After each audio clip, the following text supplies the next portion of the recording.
Terroristes ces dernières heures, des terroristes qui s'en prennent à la population et aussi à des entreprises. Deux d'entre elles, notamment deux usines de fabrication de sucre, avaient dû être suspendues, avaient dû suspendre leurs activités. D'ailleurs, les salariés avaient dû être mis au repos forcé. Mohamed Dianoko est à Bamako pour Média TV.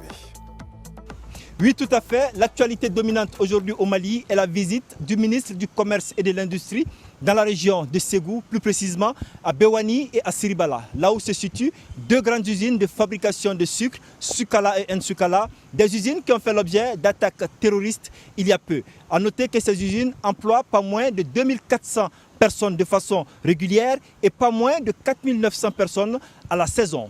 Le ministre était porteur d'un message du chef de l'État, du président de la transition, le général d'armée Assimi Goïta, pour dire à ces travailleurs et notamment à la délégation chinoise, qui est le partenaire du Mali dans le fonctionnement de ces usines-là, que très prochainement, tout sera mis en œuvre afin que ces deux usines puissent reprendre, car ces usines produisent pas moins de 150 000 tonnes de sucre à l'année, ce qui représente 43% de la consommation nationale. Il a aussi rassuré que toutes les dispositions sont prises pour sécuriser ces deux grandes usines et toutes les autres usines sur l'ensemble du territoire, car bien avant ces deux usines, d'autres usines sur d'autres parties du territoire avaient fait l'objet d'attaques terroristes. Mohamed Dianoko pour Média TV Afrique, Bamako.